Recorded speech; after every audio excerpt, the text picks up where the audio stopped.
we're going to have a little meditation before the channel. So come to that nice, quiet, happy place inside where all of that joy just goes right out your pores. And you take a deep breath in. Yeah. And just let that place inside of you where joy lives, where it bubbles up, come and be right around your heart. And let a beautiful time of inner silence and inner connection begin to unfold for you.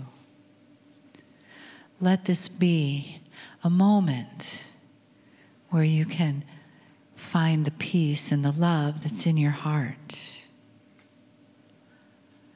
That peace and that beautiful love that's been in the room all day and will continue into this evening.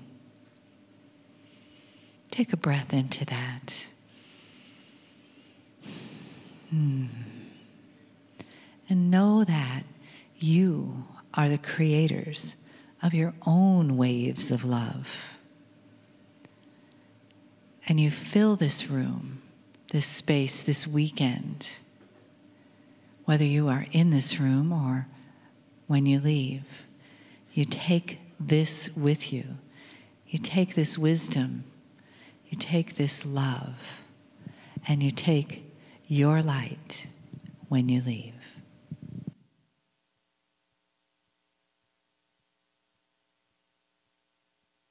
Greetings, dear ones. I'm Kryon of Magnetic Service. I state things that I have stated before for the new ones. In an older energy, channeling looked different. And the reason is because it was an older energy. There was a lot more things to slog through for a human to come to a place where literally they could reflect to the other side of the veil, step away, step aside, and get a pure message. Sometimes it took a long time, an adjustment, literally, of the biology to get to a place where there was a pure meditative state, special breathing. And what you see now is instant. And the answer to why would that be is multifold. It depends upon the individual, but the reason is because there is no more black and white, they and them and you and you. It's a meld. I asked my partner years ago if he was ready for the next step, and he said yes, and this step was the meld. I told him he was playing church with Kryon, and he asked me, what was that? And I told him it's where you report to the chair, and you dress different. And in comes the Kryon, and when it's over, you get out of the chair and change your clothes. And he never thought of that. And I said, perhaps it's time to carry that which is both of us with you all your life. And that's what you see today. And it doesn't stop there. When we've told you anyone can channel, this is the meld we speak of, starting with an intuitive feeling and graduating to conversation. It's the meld of God inside and the human being. The basic element of the creation story is still with you. God inside. I want to go through a lineage of some questions. Not many. Questions that we have talked about before, but not in 2018.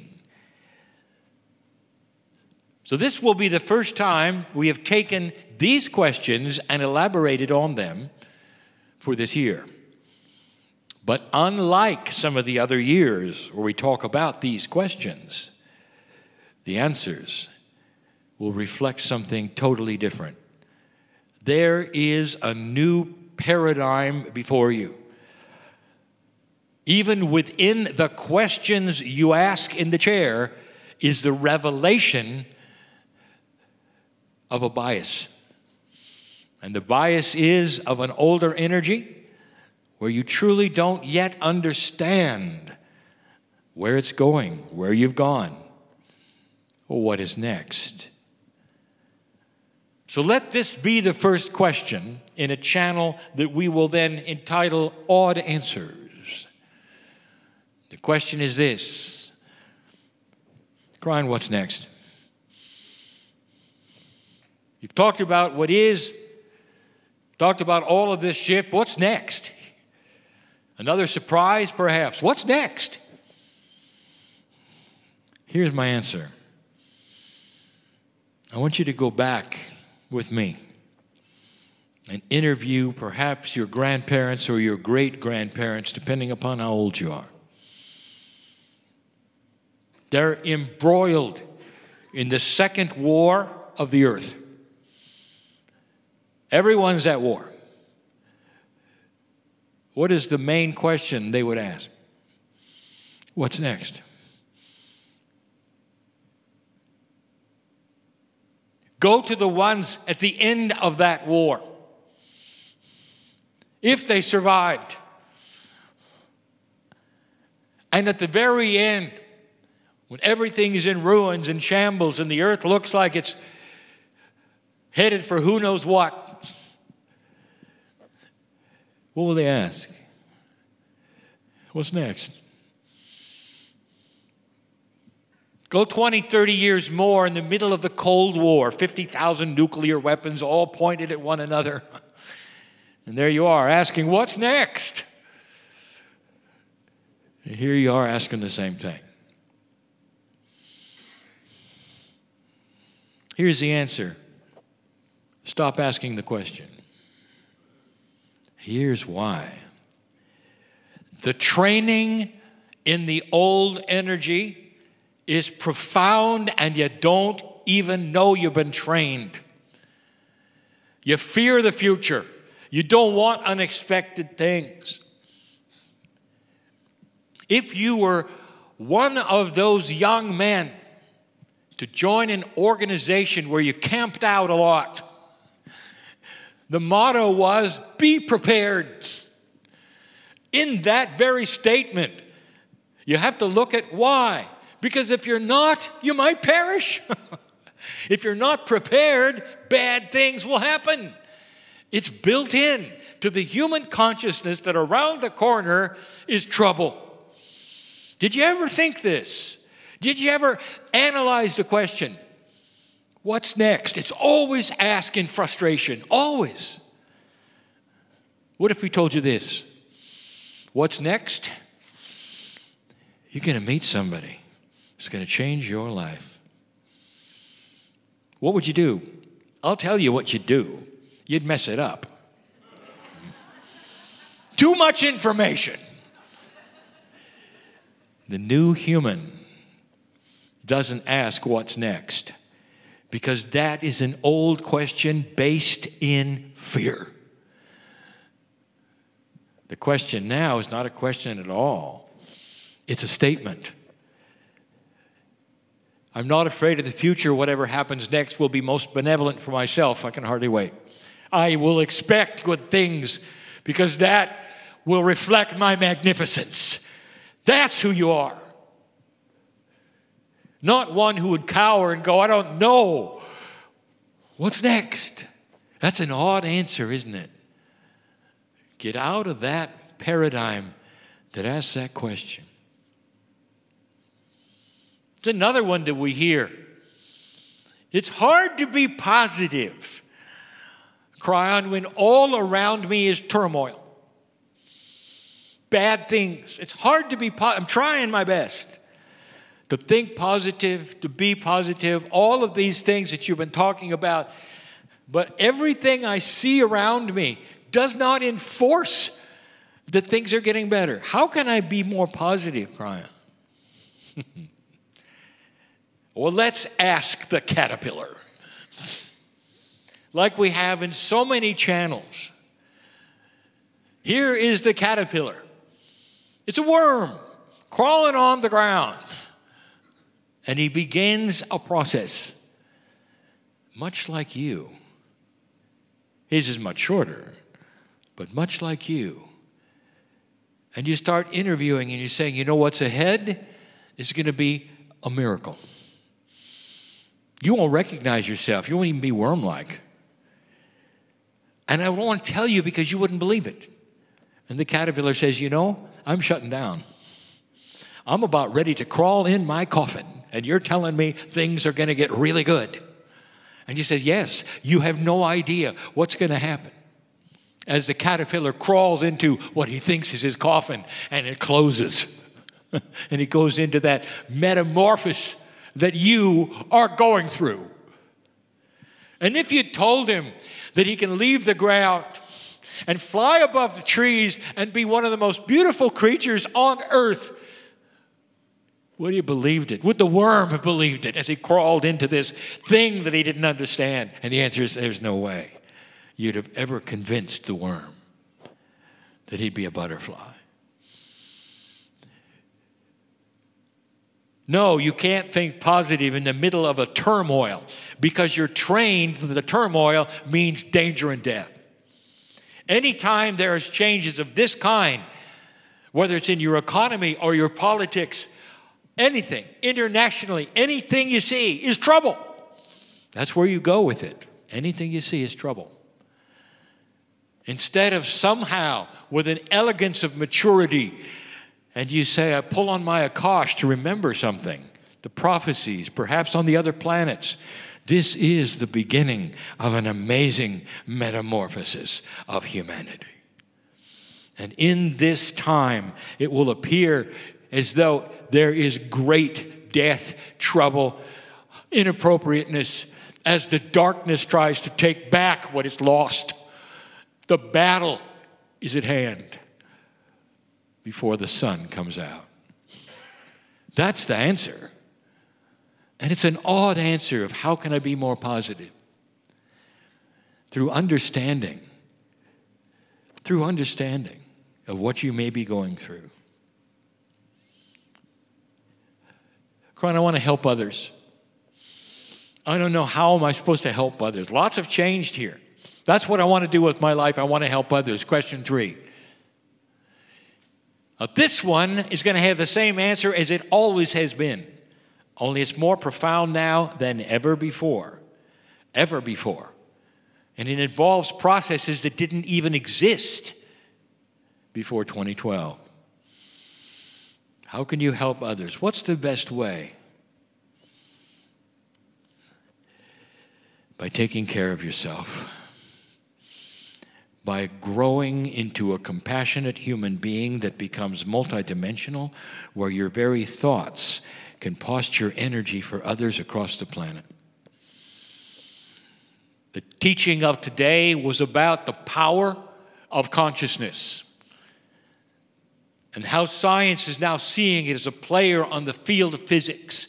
Consciousness can change reality. And here you sit asking how you can help others, not understanding that the tool is before you.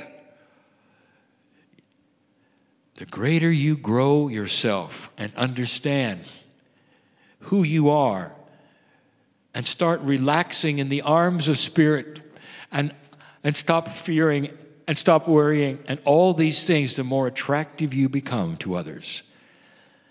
Those next to you in the family will see it and ask about it. Those you don't know in troubled places will receive your energy because you can send them things that'll make them peaceful so they can make decisions better for themselves. There's always free choice. But what you can do is posture the energy around somebody in sorrow so they can understanding that God is there and they're being taken care of, and it's all right to grieve as they are loved instead of being on the edge of life itself. Instead of being despondent, perhaps even suicidal. You can send energy to cocoon them with love, understanding, compassion. And in that cocoon, they will make other decisions that are more reasonable because they'll feel loved, understood, and become more peaceful with who they are and the situation they're in. I hope I gave you that correctly. How can I help others? Take care of yourself. Don't put a name on the others that you want to help. But Kryon, I've got a sister here and a brother here, and I've got this and that. Take care of yourself. They will know it. They will feel it. Your compassion goes everywhere. That's the best answer and will always be the answer in this, the new energy. Question 4. How can I get out of fear? Kryon, I'm trying my best. I'm always afraid. I'm always afraid. And whatever you've said in the past, it's not enough. How can I get out of fear? And the answer is to understand why you're in it. I didn't just give you a protocol, did I? I didn't give you an exercise, did I? I didn't give you some facts you should know about getting out of fear, really, did I? I said you can get out of fear by knowing what caused it. And the one in fear will say, what do you mean, what caused it? It's human nature, I'm in fear. No, it isn't. I will tell you why. You were trained to be in fear. Trained from birth. Because older energy always sees change as bad. All change equals death or worse. The end of a civilization, perhaps. Massive change on the planet is frightening because you were trained that it would be. And some of the training comes from spiritual systems who say you were born dirty and then it gets worse. Other fear is trained from parents who say, be careful, be careful. Watch for this, watch for that. Because when you don't know what you don't know, it's going to be bad. That's another paradigm shift, isn't it? How to get out of fear? I want you to understand that that is a bias. Being afraid is a bias. A high consciousness human being is not fearful. They're circumspect. They got their feelers out for the energy of tomorrow, today. They move with the energy that they feel and sense through intuition and, yes, channeling. The human being will feature that kind of channeling for themselves to know where to go, when to go, what it means. And in none of those places will they state, I am afraid, because that comes from biased training that always says, fear what you don't know. I'll tell you, one of the biggest changes, dear ones, is this. The light that you carry today is like a searchlight. The light that you carry today is like a lighthouse. It's so brilliant, so bright, that when you walk into the dark, there is no darkness. It cannot exist because of you. There is no walking into the darkness when you have a light that's so bright the darkness will flee. You illuminate your path before you. You cannot ask anymore, why do I fear, when you have the light? You can't ask what's around the corner when you can see it. This is a new paradigm. That was the answer to question 4. An odd answer to a basic three-dimensional old energy question. Number 5. When's it going to improve? I'm waiting. I've been waiting a long time.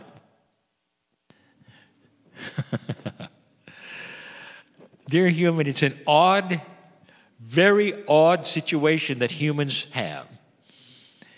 There is an improvement at your feet around you, in your culture, surrounding you, on your news, in your life, around others, but it's not fast and furious. It's incremental. And here's the other bias. Unless I can see sweeping change, there is no change. You have to wait 50 years and look backward to say, yeah, look, it changed. But instead, what you see on the news that I said would take place, where integrity is starting to raise its head in dark places, that's Kryon 101. Where systems are starting to change because they care about humanity. That's Kryon 101. That's changing. Amidst all of the destruction, the death, the unbalance that you see, look at what it then pushes, the envelope of integrity, starting to move, shift. All of this, you're looking at it. And then you raise your hand and say, well, when's it going to change? Again, the bias is not fast enough, Kryon. That is a human issue, dear ones.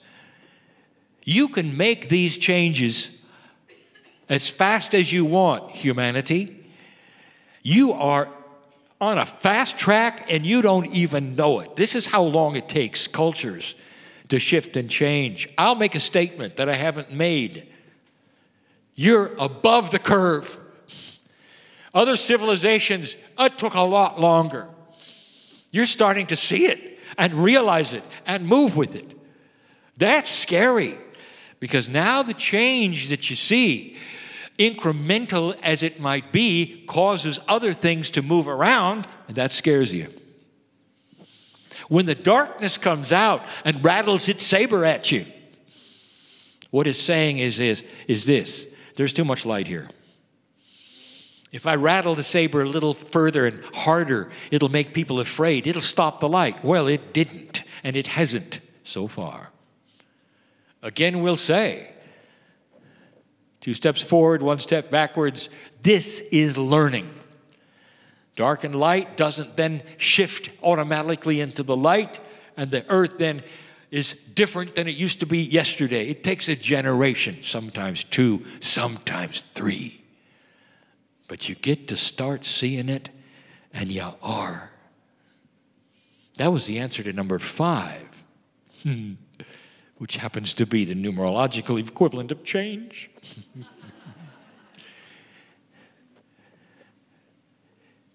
If you go back and you study the messages of Kryon and start analyzing how Kryon does what Kryon does, there are discoveries within discoveries. I lay these things out so someday the study will reveal things to you. More than not, when I start giving groups of things, they're a group of 6. I've just revealed a secret. Not even that, those who study Kryon have come up with that. The lists often are 6. And that is because the 6 often represents harmony, perfectness, that which is God in a human. And it brings us then to the last question, the 6th one. What is a tool we can use today? A tool that perhaps we don't know about. A tool that is new since 2012. A tool of consciousness that can make things happen for ourselves, for others, for the planet, and accelerate the shift into light. So I'll tell you, it's a tool that you don't believe in. It's a tool that is coming. It's a tool that I've talked about before. It's a tool that is unbelievable because of your reality bias when you ask the questions 1 through 5. The tool is this. Your consciousness creates reality. And whatever it is that you wish to create is creatable through a consciousness that is pure, compassionate, and expects the benevolence that it deserves. This is so powerful, like never on the planet before, that someday it will be common. As the field starts to show itself more, and the benevolence of a harmonious physics starts to reveal itself more, you'll understand what coherence really is. It's a tool of new consciousness. If you didn't understand what I just said, it's because you don't know it yet. I've just given you something. It's coming. So powerful are you that the elusiveness of the word even consciousness can become solidified, understood, workable, and what you think you can create. And because the human being will start to think differently, the creation will be harmony. And eventually, through consciousness, listen, you will create a civilization that will never harm itself. It will be abhorrent. It will not be benevolent. It will not be compassionate. It will be barbaric. And this is the new tool that will create that forced civilization of no more war. And that will be the beginning of a graduate planet. It's not that far away. Kryon, I wish I saw it now. I wish I could see it now. Yes, you do. Dear human being with a soft heart and compassion, love for others, yes, you do. And that is the seed that you're going to plant that's going to create it in others. Don't worry. You'll be here to see it, all of you. Old souls, almost each one, almost. You're coming back. You'll see it. In this graduate time, reincarnation is different. I've told you this. I don't want you to fear it. I don't want you to even think about it. Death has no sting. You'll be back smarter than you were, wiser than you were, healthier than you were, living longer lives. That's in the future. Regardless of what you think is happening on this planet, as the caterpillar climbs into what he thinks is his coffin, the end of everything may just be the beginning of flight, of life, of beauty, of soaring to the clouds. Understand these things this day. You deserve it. It's the magnificence of who you are and God inside. And so it is.